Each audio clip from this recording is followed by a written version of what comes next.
Lalu kalau waros sendiri bagaimana? Waros itu ketika saya pelajari juga menyebar. Loh, kalau menyebar dengan menyebar kan nanti malah semakin menyebar. Disitulah Masya Allah saya bersyukur kepada Allah Subhanahu Wa Taala bahwa saya yang masih belum punya ilmunya itu kemudian diberi rezeki oleh Allah Taala.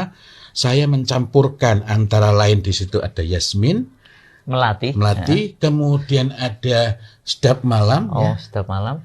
Jadi melati sendiri itu kalau sendirian ya itu menyebar, sedap malam sendirian juga menyebar. Nah, ketika ini belum ditambah yang lain ya ada tambahan tapi ini masih ini menyebar baunya, ini menyebar sehingga tibul mar'ah, tibul mar'ah.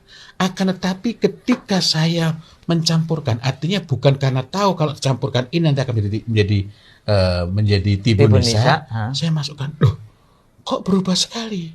Apakah baunya hilang? Tidak. Baunya sangat harum, bukan samar, sangat kuat, sangat jelas. Nah, kita tempoh hari juga berbincang mengenai mustalahat dalam minyak wangi. Ada rihut tib. Di awal sekali saya salah dengan raihatul itar. Ternyata raihatul itar itu berkenaan dengan komposisi bau-bauan. Jadi raihatul itar, kemudian ada fauhanul itar berkenaan dengan tajamnya atau samar gitu tajam samar gitu ya.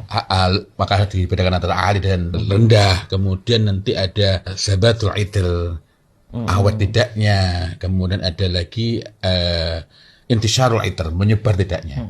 Kalau minyak wangi itu memenuhi kualifikasi sebagai tibun nisa, memenuhi kualifikasi tafilat, maka dia tidak menyebar. Tapi bukan nggak ada, bukan samar-samar, bukan sayup-sayup, bukan. Melainkan memang tidak menyebar, tidak tampak. Harus dapat hanya harus bisa sangat dekat baru bisa tercium baunya. Nah, apakah bahannya dari bahan-bahan yang dari awal tidak menyebar? Bukan. Melainkan proses interaksi. Interaksi ini dengan ini maka akan menghasilkan tibun nisa. Ini dengan ini, contohnya tadi, ini kan masih menyebar sekali baunya. Menyebar, ada melatinya, ada sedap malam, itu semakin menyebar. Begitu saya tambahkan minyak wangi yang lain, sekali lagi pada awalnya saya bukan karena tahu. Karena ini minyak wangi juga menyebar, bahan yang alami yang menyebar. Loh, kok kemudian tiba-tiba menjadi bukan tiba-tiba ya, setelah semakin dikocokin, reaksi kimia kemudian menjadikan yang awalnya galak-galak itu kemudian menjadi menjadi tunduk gitu ya. Dan Masya Allah harum sekali, awet.